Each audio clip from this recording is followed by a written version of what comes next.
Hey everybody, this will have to be an absolute bare bones video. It is Sunday. The weekly comic strip that I do comes out on Sunday. Ideally, I have it done by the time I go to bed on Saturday night. I could just post it and go to bed and have my Sundays free. But no, I've been starting later and later and later, and now it's going on 4 p.m. I've written the script, but I haven't even opened the file yet in Manga Studio or Clip Studio Paint. So I've got about 6 hours to get this thing done. That will be the fastest I've ever completed a Geb comic strip.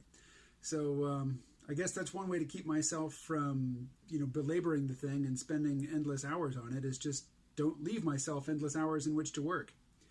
So I will spend the rest of the day, once this video is posted, working in Clip Studio Paint, and I will be streaming on Twitch. So I'll put the Twitch URL for my channel in the show notes or the episode description below. All right, and now just a little tiny piece on antinatalism, and it is this. Economically, we've come to a point in the United States where the broad middle-class lifestyle enjoyed by people with just normal high school educations and nothing else, households supported by a single non-college educated worker's wages or earnings. This is coming to an end. I mean, it's been coming to an end for most of my life, but now, it's quite normal for adults who are well past the age where previous generations got married to still be living, as roommates with a collection of other adults just for strictly financial reasons. They just cannot afford their own place. And more, this middle class aspiration, the American dream of home ownership and the sort of job that gives you medical benefits and retirement benefits and paid vacation, and you work a job until you hit retirement age and then you retire and you don't have to work anymore. That used to be the normal course for people who weren't just congenital fuck-ups, but now it is getting harder and harder to achieve that, and more people aren't achieving it.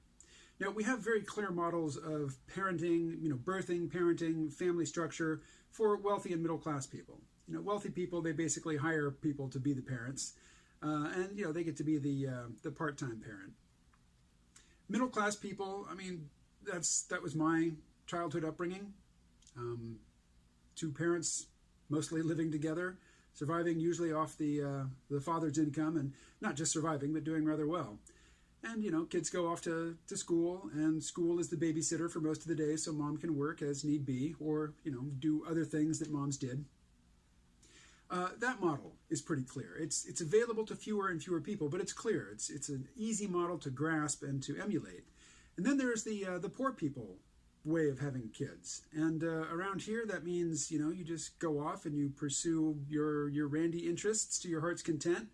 Forget about birth control, have 2, 3, 4 baby mamas all around, or, if you're a woman, you've got 2, 3, 4 baby daddies. No expectation whatsoever that they will be live-in partners, the kids will be raised by grandparents, or, maybe just by a single mom, or by some, non-standard arrangement. And father's wages, such as they are, will be garnished via child support, but there really is no expectation of a nuclear family for poor people. Well, what about this new category of people who are college educated, have middle-class backgrounds, aspirations, and identity, but really who are just working poor? They're working 1, 2, 3, or more total bullshit jobs that offer no benefits whatsoever, very low pay, inconsistent hours, very few hours, and living with 2 or 3 peers who are also of the age where, in generations past, we wonder what's wrong with them. Why aren't you on your first starter home? Why aren't you married? Why aren't you, into your career, whatever it's going to be? Well, there just isn't really any established model for how to be a parent when you are former middle class, actually currently working poor, but with a middle class background, education, and expectations. How do you start a family? What does a family look like under those economic conditions? And I think the answer is that we don't know, and a lot of people who in the past would have been having kids aren't. And if you're not having kids simply because you are not in the place to do so financially, like you just haven't cleared those life hurdles that used to be easy, used to be routine, and have now become very difficult, and you're stuck in this sort of extended early adulthood, into your 30s or maybe later, and you don't know what childbearing and child raising looks like under those conditions. You can't visualize a way that you could achieve it in a way that would be acceptable to your sensibilities, your family, the expectations that have been placed upon you, and so you just keep putting it off. You keep putting it off. You keep putting it off, and eventually, it's a done deal. You're not having kids.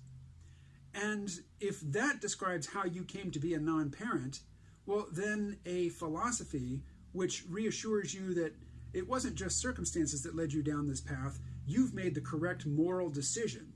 You are morally superior to the people who have actually had children. Well, that's a very attractive philosophy.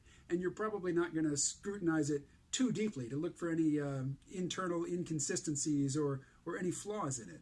I mean, if it paints you in a good light, it becomes an attractive philosophy. It basically, it has an in. So chew on that. Spit something at me if you're unhappy with what I've given you today. And do join me over on Twitch. I will be looking for a way to see the comments maybe on my tablet. In weeks past, I was not able to see comments as people posted them, so I couldn't really respond to them in real time. Alrighty, it's always a work in progress. I will talk to you again tomorrow. Bye-bye.